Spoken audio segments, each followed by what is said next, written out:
కృష్ణా జిల్లా ఎన్నికల ప్రధానాధికారి కలెక్టర్ రాజాబాబును కేంద్ర ఎన్నికల సంఘం బదిలీ చేసింది.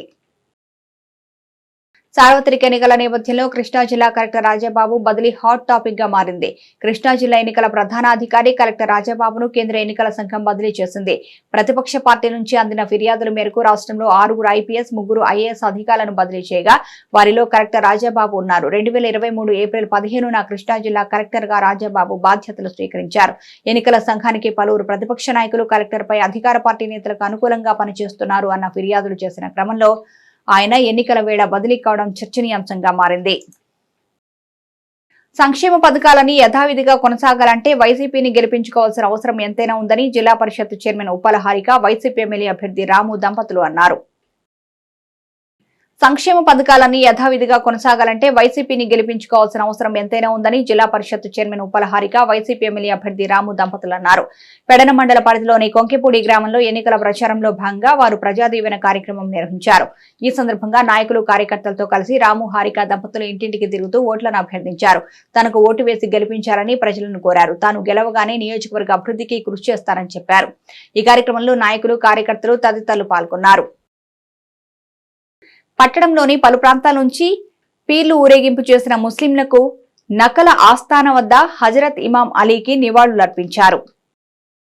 షహదాతే హజరత్ ఇమాం అలీ అమరతిథి సందర్భంగా ఇనుగుదురుపేటలోని నక్లా ముబారక్ ఆస్థానలో గిరోహి మిరాన్ షా సాహెబ్ ఆధ్వర్యంలో ప్రతి సంవత్సరం లాగానే రంజాన్ నెల 21వ రోజును పురస్కరించుకుని ముస్లిం సోదరులు మహమ్మద్ ప్రవక్త అల్లుడైన హజరత్ ఇమాం అలీకి శ్రద్ధాంజలి ఘటించారు. ఈ కార్యక్రమంలో పట్టణంలోని గొడుగుపేట, సుకలాబాద్, వలందపాలెం, చాకిరేవుపాలెం, కరగ్రహారం మరియు వివిధ ఆస్థానాల నుంచి పీళ్లు నక్లా పంజా వద్దకు చేరుకుని హజరత్ ఇమాం అలీకి ఘనంగా నివాళులర్పించారు. అనంతరం పెద్ద ఎత్తున ఛాతీని కొట్టి రక్త తర్పణతో చెస్ట్ బీటింగ్ చేస్తూ ఎంతో భక్తి శ్రద్ధలతో శ్రద్ధాంజలి ఘటిస్తూ తమ భక్తిని చాటుకున్నారు. ఈ కార్యక్రమంలో మాజీ మంత్రి కొల్లు రవీంద్ర పాల్గొని చెస్ట్ బీటింగ్ చేస్తున్న ముస్లింలకు సపర్యాలు చేశారు. ఈ కార్యక్రమంలో మత పెద్దలు ఇనా షాజీ సుల్తాన్ ముసావి, పంజాతన్ బక్ష్, హెడ్ అలంబర్దార్ రజా పాషా, మాజీ రాష్ట్ర వక్ఫ్ బోర్డు డైరెక్టర్ మహమ్మద్ అల్తాఫ్ హుస్సేన్, ఇమ్రాన్ హుస్సేన్, అమీన్ చిటివాలా, గిరోహి మిరాన్ షా, హెడ్మ్యాన్ మీర్ హసన్ హబ్బాస్ తదితరులు పాల్గొన్నారు.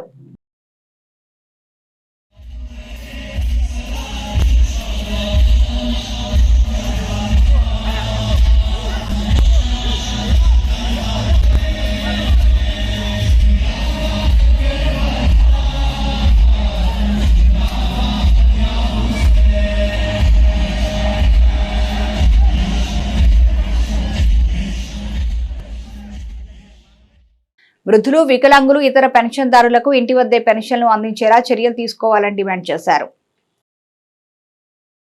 వృద్ధులు, వికలాంగులు, ఇతర పెన్షన్దారులకు ఇంటి వద్దే పెన్షన్లు అందించేలా చర్యలు తీసుకోవాలని డిమాండ్ చేస్తూ మచిలీపట్నం నియోజకవర్గ తెలుగుదేశం పార్టీ నాయకులు కలెక్టర్ రాజాబాబుకు వినతి పత్రం అందజేశారు. ఈ సందర్భంగా వారు మాట్లాడుతూ వైఎస్ జగన్మోహన్ రెడ్డి ఎన్నికల ముంగిట వాలంటీర్లు పెన్షన్ పంపిణీ విషయాన్ని రాజకీయంగా వాడుకోవాలని చూస్తున్నారని విమర్శించారు. ఎన్నికల కోడ్ అమల్లోకి వచ్చిన తర్వాత వైసీపీ కార్యకర్తలైన వాలంటీర్లకు బదులుగా ప్రత్యామ్నాయ ఏర్పాట్లు చేయాలని తెలుగుదేశం పార్టీ కోరితే జగన్మోహన్ రెడ్డి ప్రభుత్వం కావాలని కక్షపూరితంగా వ్యవహరిస్తూ పెన్షన్లు సచివాలయంలోకి వచ్చి తీసుకోవాలని దుర్మార్గమైన ఆదేశాలు ఇచ్చిందని ఆరోపించారు. సచివాలయ సిబ్బంది, గ్రామ కార్యదర్శుల సేవలను వినియోగించుకుని లబ్ధిదారులకు ఇళ్ల వద్దనే యుద్ధ ప్రాతిపదికన పింఛన్లు అందించాలని వారు సూచించారు. తెలుగుదేశం పార్టీ అధికారంలోకి రాగానే 4,000 రూపాయల పెన్షన్ అమలు చేస్తూ ఇంటి వద్దకే వచ్చి ఇచ్చే ఏర్పాటు చేస్తామని నారా చంద్రబాబు నాయుడు ఇప్పటికే హామీ ఇవ్వడం జరిగిందని వారు గుర్తు చేశారు.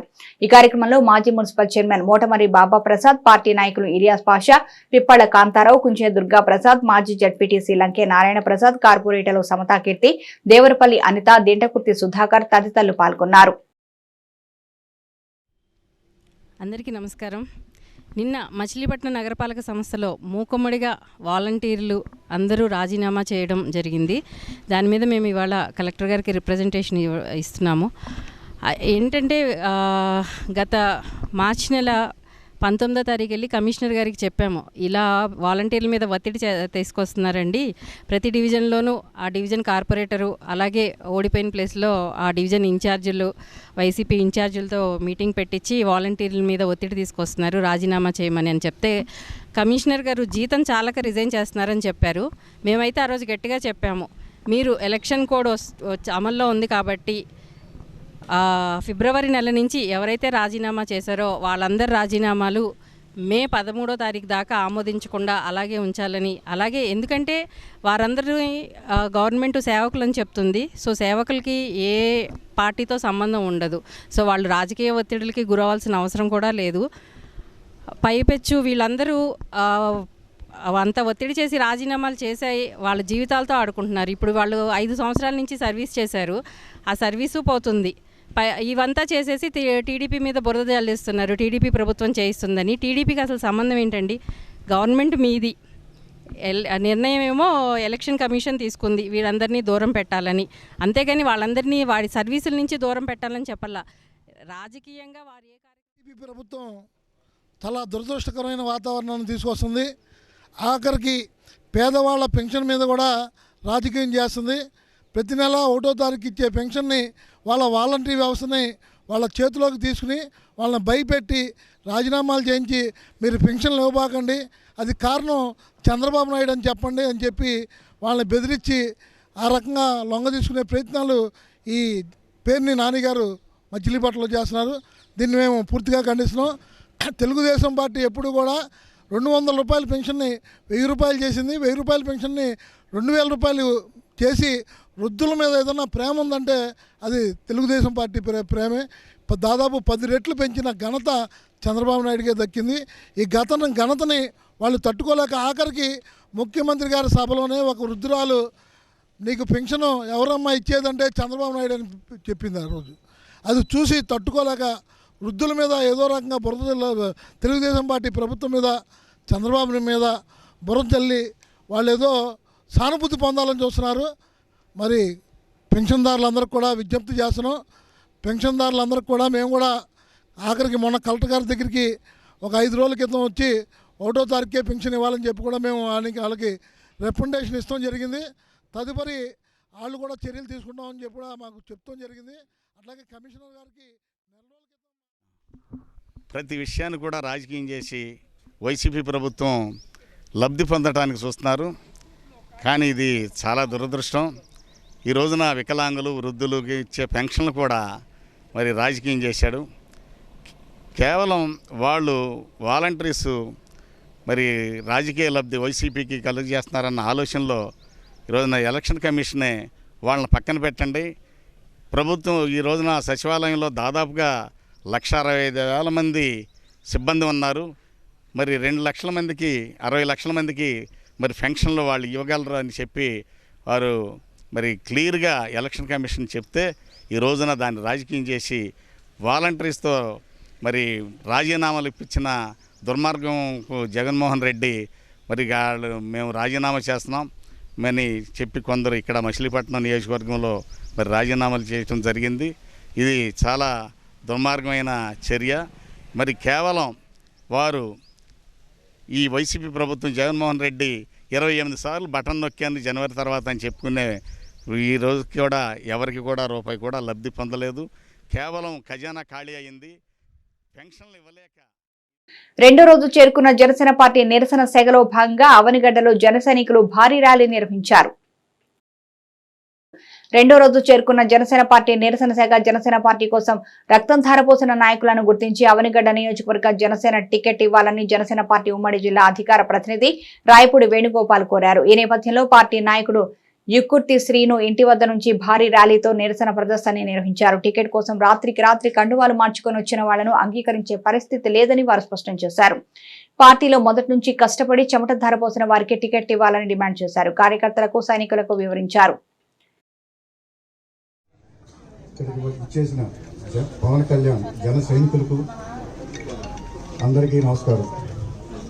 నిన్న అవనిగడ్డ కాన్స్టిట్యున్సీకి నిన్న బ్లాక్ డే. ఎందుకు బ్లాక్ డే అంటే ప్రపంచం అంతా స్టేజీ మీదకి వెళ్ళి నైతిక విలువల గురించి ప్రతి వ్యక్తి స్టేజీ మీద ఎంతోమందికి ఉపన్యాసాలు ఇచ్చిన ఒక వ్యక్తి నైతిక విలువలు మాట్లాడి నైతిక విలువలని మర్చిపోయి నైట్ వెళ్ళి పొద్దున్నే కండువా మార్చుకొని వచ్చిన వ్యక్తి ఈరోజు పార్టీలో జాయిన్ అవ్వగానే ఎందుకు జాయిన్ అయ్యాడు, నైతిక విలువల గురించి కరెక్ట్గా మాట్లాడి మీడియాను పెట్టి అప్పుడు బయటికి వెళ్ళాల్సిన వ్యక్తి, సమాధానం చెప్పాల్సిన వ్యక్తి. ఎందుకంటే ఒక జనసేన అనేది అతనికి ఒక 6% ఓటు ఉన్న శాతం జనసేన పార్టీకి వెళ్ళనని చెప్పిన వ్యక్తి. అలాంటి పార్టీ నేను వెళ్ళను, 40% ఉన్న పార్టీని వదిలిపెట్టి 6% ఉన్న పార్టీకి ఎందుకు వెళ్తానని చెప్పి పత్రికాముఖంగా చిన్నపిల్లల పార్టీ జనసేన అనేది ఒక చిన్నపిల్లల పార్టీ, అంత జనసేన పార్టీని చులకనగా మాట్లాడి అందరి దగ్గరగా అవహేళన చేసి అలాంటి వ్యక్తి ఆ విలువలన్నీ మర్చిపోయి ఏ మొహం పెట్టుకుని జనసేన పార్టీలోకి జాయిన్ అయ్యాడు అంటే దీనికి ఏ రకంగా మెసేజ్ ఇస్తారు? మీడియా మిత్రులకు నమస్కారం, జనసేన కుటుంబానికి ప్రత్యేకమైనటువంటి నమస్కారాలు తెలియజేస్తూ ఈరోజు ఈ యొక్క మీడియా సమావేశం యొక్క ముఖ్య ఉద్దేశం ఏంటంటే, చిన్నపిల్లల నుంచి ప్రారంభమైనటువంటి 2014 తర్వాత దాదాపుగా 10 సంవత్సరాల్లో అడుగుపెట్టినటువంటి ఈ జనసేన పార్టీ ప్రస్తావనలో అనేకమైనటువంటి ఎదురు దెబ్బలు, కన్నీళ్లు, పోలీసు కేసులు పెట్టించుకున్నటువంటి తరుణంలో ఇవాళ రాత్రికి రాత్రి కండవాల మార్చుకుని మరి జనసేన పార్టీలోకి వచ్చినటువంటి విధానాన్ని నిన్న మనం చూసాం. దానిలో భాగంగానే వాళ్ళ ప్రెస్ మీట్ ఏర్పాటు చేయాలనేటువంటి ఉద్దేశంతో ఏర్పాటు చేయడం జరిగింది. ఎందుకంటే ఈ నాయకుల్ని మేము ఒకటే అడుగుతున్నాం, మరి ఆనాడు 2014లో పుట్టినటువంటి ఈ పసిపిల్లల పార్టీ మురుగుంటలు వెంబడ తిరిగేటప్పుడు ఏలం చేసినటువంటి మీరందరూ ఇవాళ మరి కండవాల మార్చుకుని ఏదైతే పొత్తులో భాగంగా పొత్తు ధర్మాన్ని పాటించి నియోజకవర్గంలో జనసేన పార్టీకి ఈ సీట్లు కేటాయించినటువంటి పరిస్థితి కూడా అందరికీ తెలిసిందే.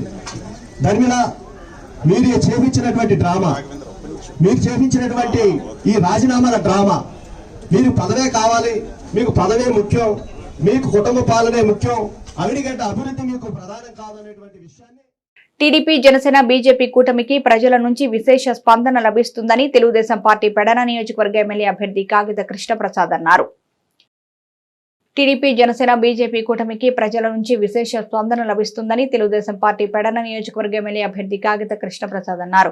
పెడనపట్నంలోని 13, 14 వార్డులో ఎన్నికల ప్రచారంలో పాల్గొన్న కృష్ణప్రసాద్ ఇంటింటికి తిరుగుతూ ప్రభుత్వ ప్రజా వ్యతిరేక విధానం ప్రజలకు వివరిస్తూ ఓటు వేసి గెలిపించాలని కోరారు. వైసీపీ చేసే దుష్ట ప్రచారాలను నమ్మవద్దని, నమ్మి ఓటు వేస్తే ఇక రాష్ట్రం సర్వనాశనం అయిపోతుందని పేర్కొన్నారు. అయినా ప్రజల్లో చైతన్యం వచ్చిందని, వైసీపీ ఎంత మభ్యపెట్టి నమ్మించినా ప్రజలు నమ్మే పరిస్థితుల్లో లేరని కృష్ణప్రసాద్ పేర్కొన్నారు. రాష్ట్ర బీసీ ఫైనాన్స్ కార్పొరేషన్ మాజీ చైర్మన్ బొడ్డు వేణుగోపాలరావు, మాజీ వైస్ చైర్మన్లు అబ్దుల్ కయ్యం తదితరులు ఈ కార్యక్రమంలో పాల్గొన్నారు. తక్షణమే ఇంటింటికి పెన్షన్లు పంపిణీ చేసేలా చర్యలు తీసుకోవాలని అవనిగడ్డ ఎంపీడీఓకు టీడీపీ నాయకులు వినతి పత్రం అందజేశారు.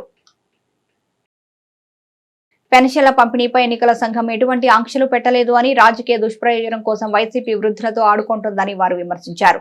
వృద్ధులు, వికలాంగులు ఇబ్బందులు పడకుండా వారి ఇంటి వద్దనే పింఛన్ పంపిణీ చేయాలని వారు డిమాండ్ చేశారు. కేంద్ర ఎన్నికల సంఘం ఆదేశాలు తక్షణమే అమలు చేయాలన్నారు. ప్రత్యామ్నాయ ఏర్పాట్ల ద్వారా వెంటనే పెన్షన్ పంపిణీ చేపట్టాలని డిమాండ్ చేశారు.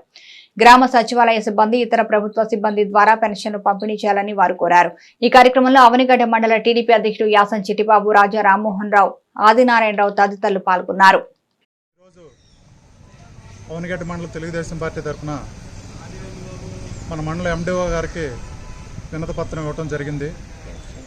పెన్షన్ల మీద మరి ఎలక్షన్ కోడ్ వచ్చిన సందర్భంగా సుప్రీంకోర్టు ఎవరిని వాలంటీర్లు ఎవరిని కూడా దీంట్లో భాగస్వాములు కావద్దని చెప్పేసి ఆదేశాలు ఇవ్వటం, దానిలో భాగంగా ఎవరు కూడా పెన్షన్లు ఇవ్వకోకుండా వెళ్లకుండా ఉండటం వలన మరి ప్రభుత్వం ఎండిఓ గారు చర్యలు తీసుకుని ఎక్కడ పెన్షన్ లేకుండా అందరికీ పెన్షన్ అన్నీ కూడా సక్రమంగా ఇవ్వాలని చెప్పేసి తెలియజేయడానికి ఈరోజు ఇక్కడికి ఇచ్చేయడం జరిగింది. కూడా పెన్షన్స్ ఇవ్వకూడదని చెప్పి నిర్ణయం తీసుకోవడం చాలా దుర్మార్గం. రాష్ట్ర ఎన్నికల కమిషన్ కూడా ఏం చెప్పిందంటే పెన్షన్స్ కూడా ఎక్కడ కూడా ఆపొద్దని చెప్పింది. అవసరం రాష్ట్ర సచివాలయ సిబ్బంది ద్వారా ఇంటింటికి వెళ్ళి కూడా పెన్షన్స్ మంజూరు చేయమని చెప్పినప్పటికీ కూడా కావాలని చెప్పి వైసీపీ ప్రభుత్వం ఎన్నికల యొక్క స్టంట్లో భాగంగా ఉద్దేశపూర్వకంగా ఈ యొక్క వృద్ధులకి కూడా వికలాంగులకి వృద్ధులకి అందించాల్సిన పెన్షన్స్ ఈరోజు కూడా అందించకపోవడం చాలా దుర్మార్గం. ఎందుకంటే ఈ పెన్షన్స్కి ఇవ్వాల్సినటువంటి కొన్ని వేల కోట్ల రూపాయలు, సుమారు 13,000 కోట్ల రూపాయలని ఈ రోజున వాళ్ళకు అనుకూలమైనటువంటి కాంట్రాక్టులకి కేవలం ఎలక్షన్ కోడ్ రాకముందే 15,000 కోట్ల రూపాయలు వాళ్ళ కాంట్రాక్ట్ నిధులకి జమ చేయడం జరిగింది. అంటే దురుద్దేశంగా ఈ యొక్క పెన్షన్స్ ఇవ్వకూడదని చెప్పే ఉద్దేశంతోనే ఈరోజు ప్రభుత్వం ఇటువంటి నాటకాలు ఇస్తుంది. కాబట్టి వెంటనే తెలుగుదేశం పార్టీ డిమాండ్ చేసింది ఏంటంటే వెంటనే సచివాలయం సిబ్బంది ద్వారా ఈ యొక్క పెన్షన్స్ వెంటనే మంజూరు చేయాలని చెప్పి ఈరోజు అవనిగడ్డ తెలుగుదేశం పార్టీ డిమాండ్ చేస్తుంది.